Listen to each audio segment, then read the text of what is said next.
Hey there, wise woman. This is DeneenTB, your Christian business growth strategist and clarity coach. And today I have something very special for you. We're going to be doing an interview. I'm going to be doing an interview with one of my friends and clients, or clients and friends, however you'd like to say that. Her name is Kheri Taylor. And we're going to be talking about God's call into business. I'm going to ask her a few questions. I'm going to take her through her process and what it looked like when God really put onto her heart, into her mind, in her thoughts, gave her the motivation to actually go into business for herself, to become an entrepreneur. And hopefully, through the interview, what you will learn is what it might look like for you to do the same thing. If you're considering that, if God has put a pull on your heart, if you've been thinking through what will it take, how can God use me to help someone else, to be someone else's solution, what will that look like? I hope that Kheri can inspire you today. So we're going to go straight to the interview. So make sure you stay tuned in. Make sure you hit the like button. Give us some comments, ask some questions. All of her information will be down in the description as well. I hope you enjoy this interview. Here we go.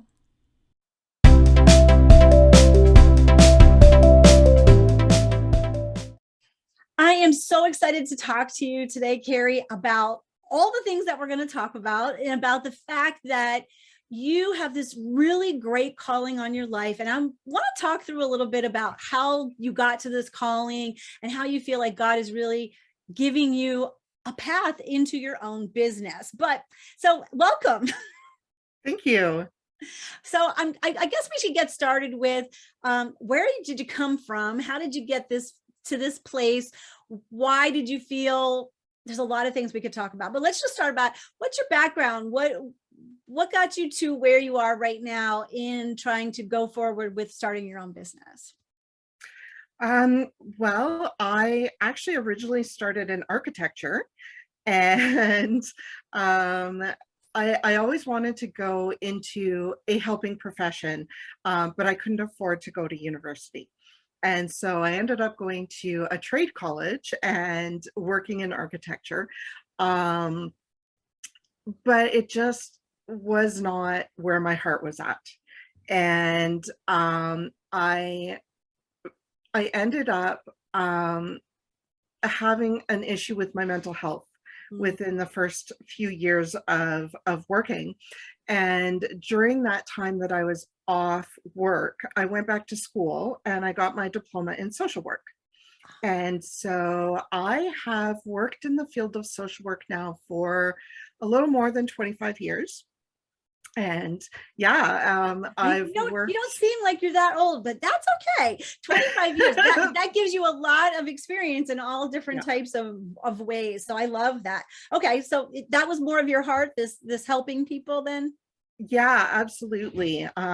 So I've worked in a number of different agencies that range from working with kids caught in prostitution to people struggling with mental health issues. And my most recent was working with families involved with the child welfare system. Oh, wow. So I do know that you actually went back to school again, that you're taking courses now. What precipitated that? What was the catalyst for you to expand on the knowledge and experience that you already had? As I've grown older, not old, older, More um, wise. Let's yeah, put it there that you way. go. Yeah.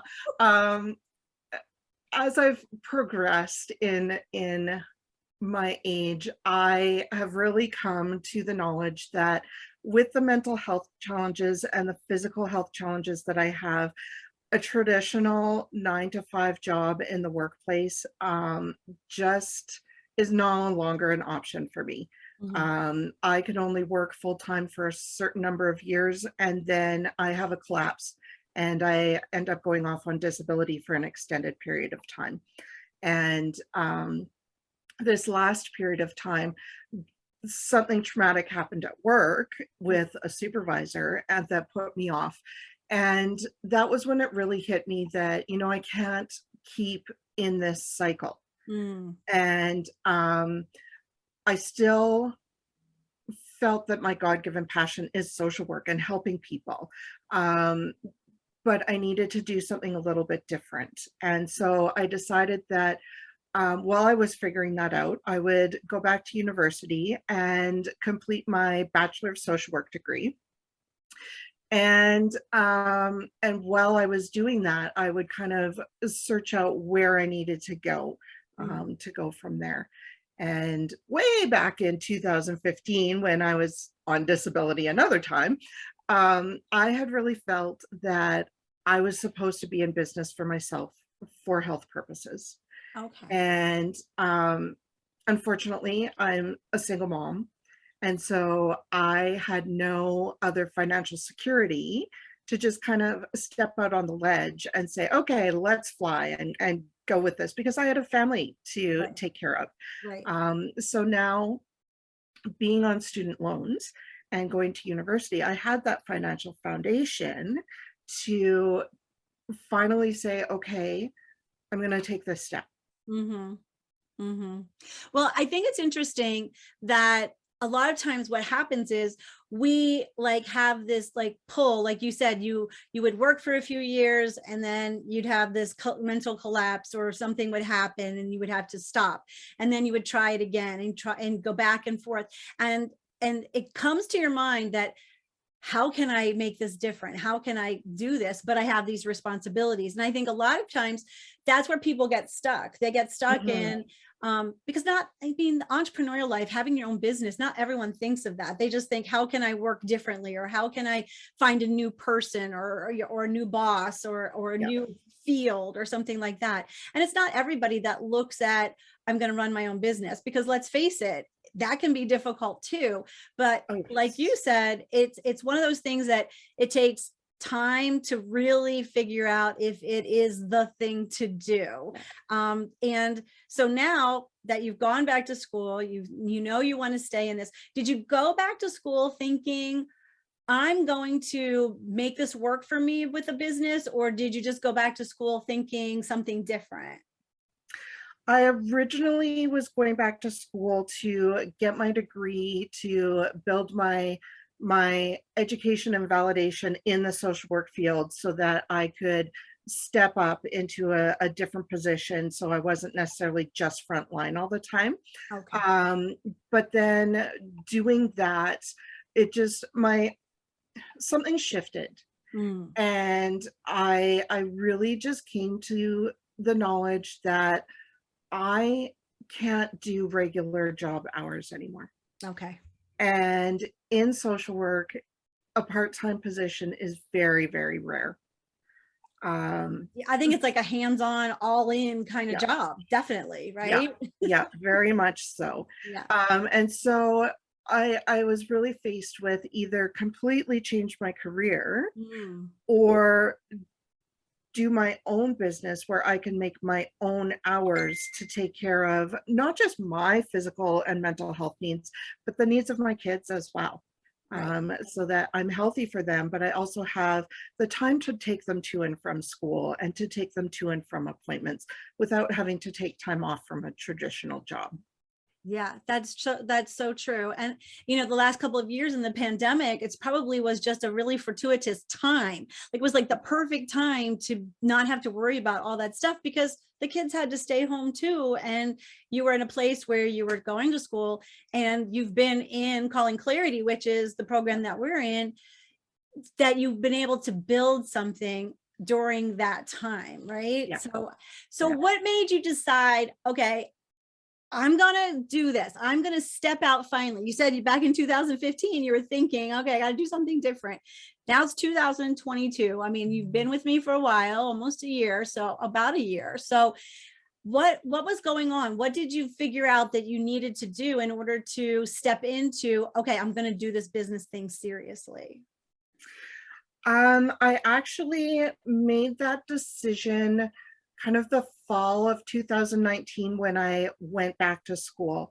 Um, I have a friend and colleague that has really helped me with doing a website and just being very encouraging overall. She's also an entrepreneur. Yeah. Um, And so it just, I don't know if there was any one specific thing. I just decided it was time. It was just time. So how did And God play into all of this? Was that something he had been putting on your heart, or did that come later? How did that work? I think that God has always been in that, pushing me towards it and telling me this is going to be better for your health if you do it this way. And in a lot of ways, I was just too afraid to take the jump. And so, of course, with student loans, I don't have to worry about the financial falling on my face. Right. So I finally said, okay, I'm going to take this jump. And so I limped along for about a year until I found you and Calling Clarity. And that's when I really figured out that I needed to go all in or not do this. Mm-hmm. Mm. And Calling Clarity has really given me the tools to know how to put one foot in front of the other towards a business plan and towards building something versus just throwing spaghetti at the wall and hoping that something stuck. I know. And that's how a lot of business owners, what they end up doing, especially if they leave like a job or a corporate job or a career, and they say, I want to go do something on my own. They kind of do it haphazardly, and they don't realize that there is a method and there is a way to do this. And so I'm glad that you recognize that. I'm glad you actually said that, because I floundered for a long time as well. I didn't come out of corporate per se.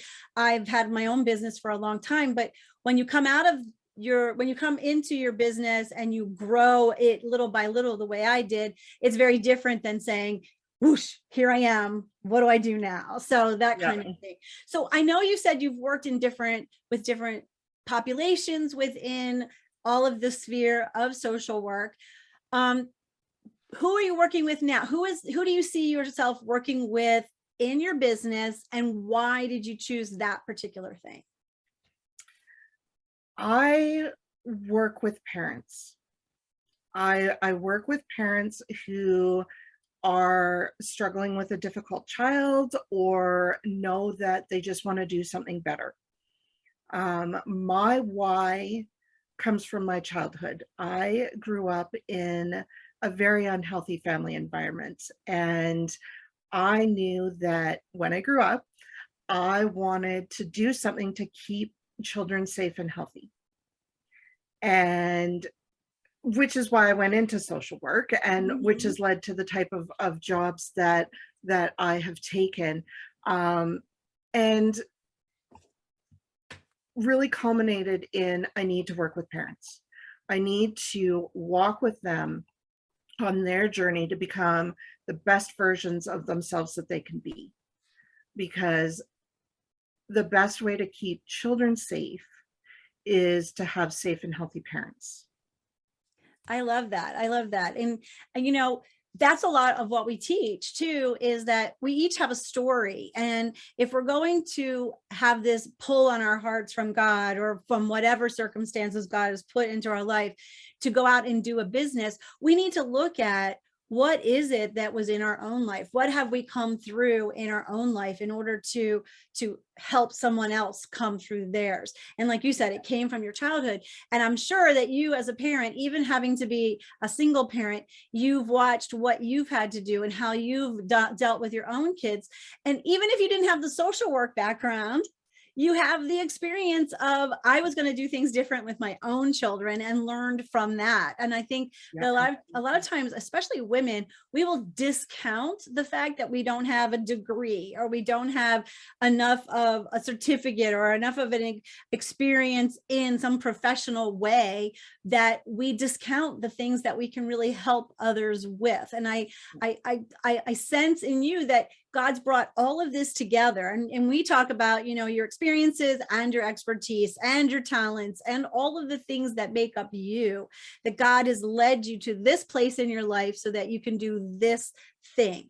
Now, we know that it's not easy. We know that sometimes we have to figure things out and muddle through a little bit.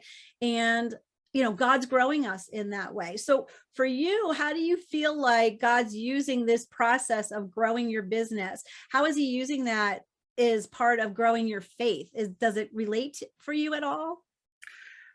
Yes. Yeah. Like In you what said, way?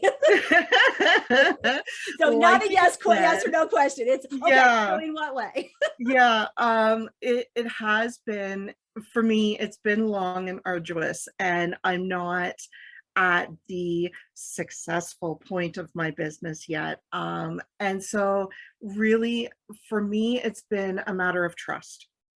It's been a matter of um going all in and stepping into my faith and saying, okay, God, because of this, I've had to swerve this way.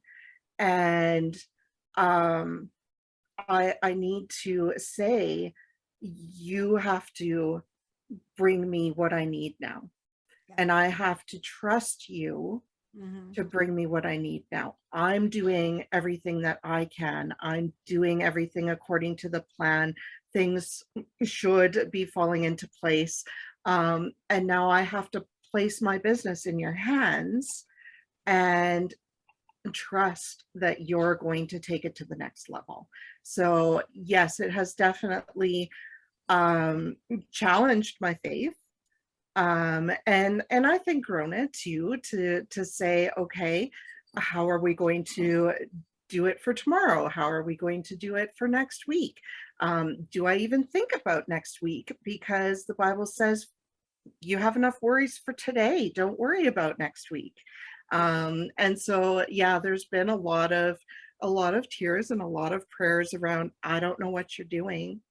I don't know why this isn't happening the way a lot of people feel it should. But I'm not giving up. I'm not giving up. I'm not throwing in the towel. I'm trusting that this is where you want me. This is where you have brought me for this time in my life. And with your God given passions and talents and gifts. So I'm going to believe and just keep putting another step forward.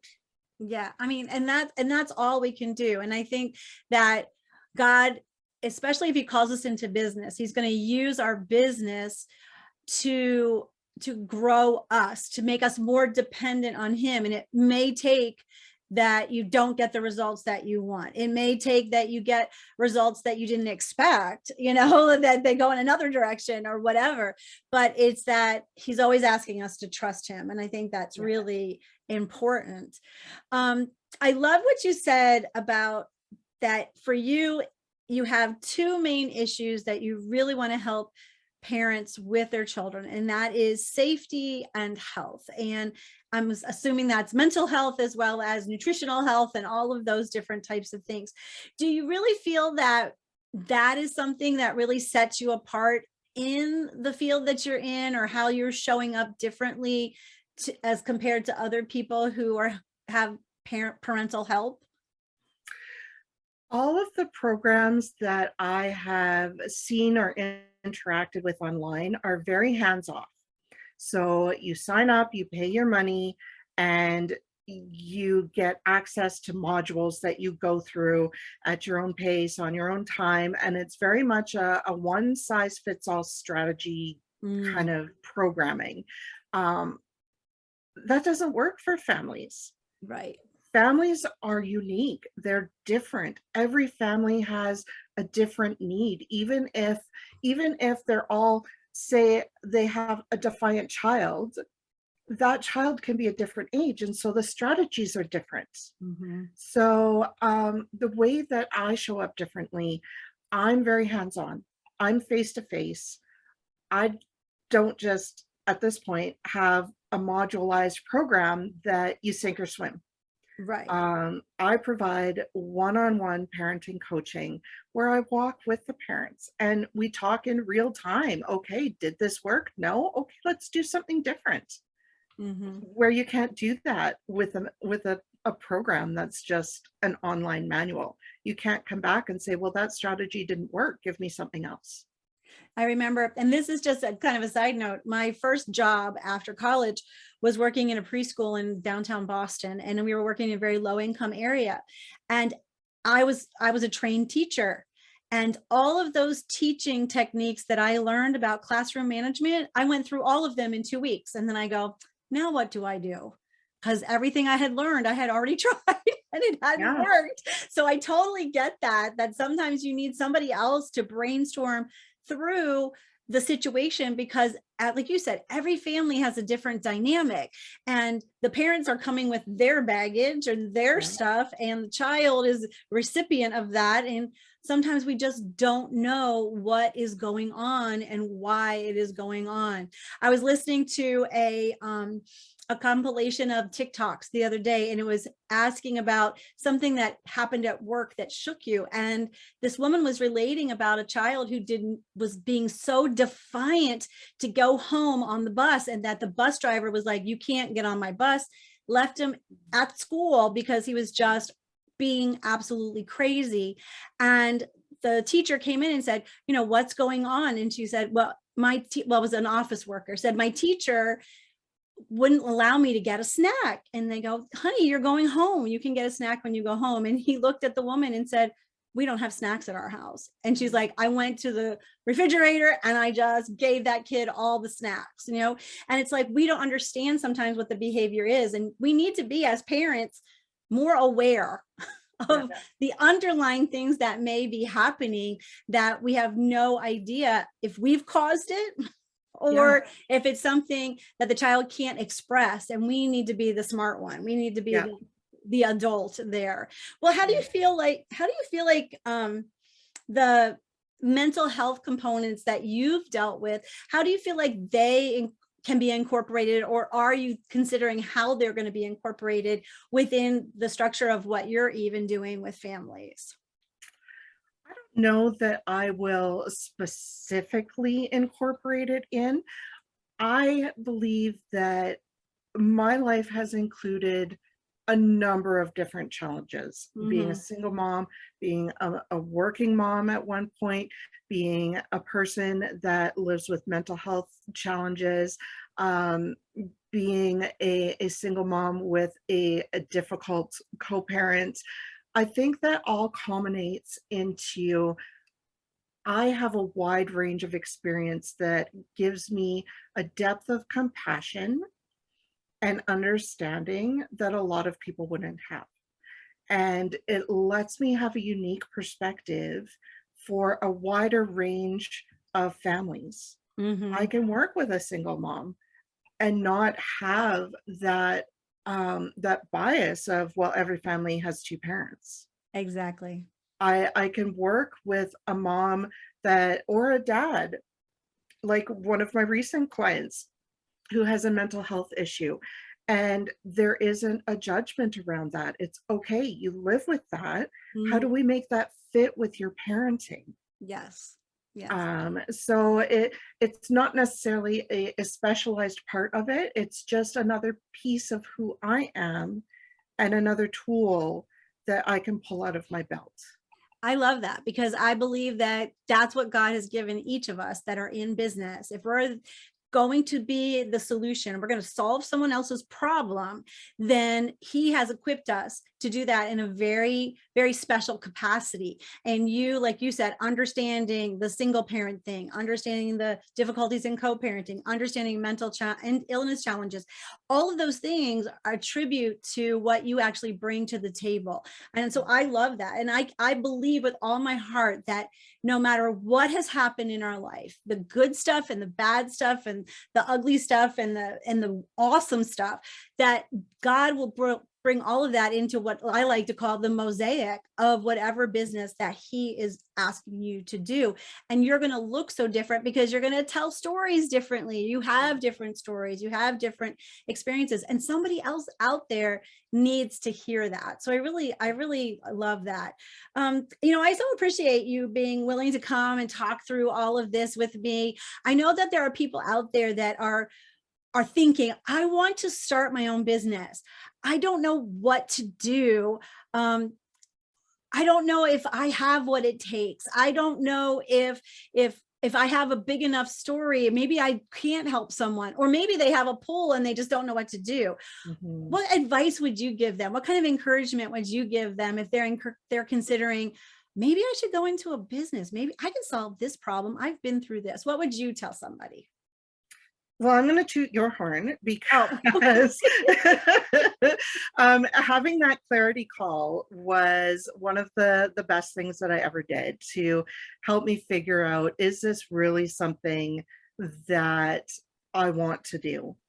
And like I said earlier, being in the Calling Clarity program really helped me come to an understanding of what strengths I did have and what I did have to bring to the table so that I could build my business and I could be unique mhm. in a not a saturated marketplace, but a marketplace that does have a lot of parent coaches out there. So I think one of the best things I did for me and my business was find a business coach. And for me, being a Christian businesswoman, I wanted a Christian business coach. Find somebody who you fit with, but I strongly recommend finding a coach to just to walk beside you and to give you that encouragement if things are going really slow. Definitely. And I think that when people are looking for a coach, and that was one of the things that for me, I really wanted to make sure that it was the whole package, because a lot of times people out there, you have to really vet them, because you've got to know if what they're doing is working and if they're doing the same thing they're telling you to do. That's really important to find the right person. And I agree with you. You need to invest in yourself if you're going to go into business. There's too much out there, and then you'll spend too much time spinning your wheels, or like we said, throwing spaghetti at the wall, Yeah. hoping that something sticks, because there's not one magical thing that happens. There's not one, if I find this one little key, it'll all fall into place. It just doesn't happen. It Yeah. does take a lot of hard work. And I've appreciated the hard work that you have done in Calling Clarity. And I know that though you're not at the results that you want yet, that we'll keep working with you and we'll keep seeing how that's going to play out, because we know that if God's put it on your heart, if he has given you the pull, then someone out there needs your solution. It's a matter of finding those people. Is there anything else you have to say? Anything else you want people to know about you? How can they get in touch, find you online? Tell us a little bit about that. And I'll put that down in the description as well. But tell us where we can find you, Kheri. Awesome. Well, I am on LinkedIn under my name, Kheri Taylor. And I am on Instagram under Survive Parenthood. I love that name, by the Uh, way. Survive Parenthood, everyone. That's yeah, you want to do better than survive, but that's where you can find her. yeah, yeah. I'm also on Facebook under Survive Parenthood, and my website is www.survive-parenthood.com.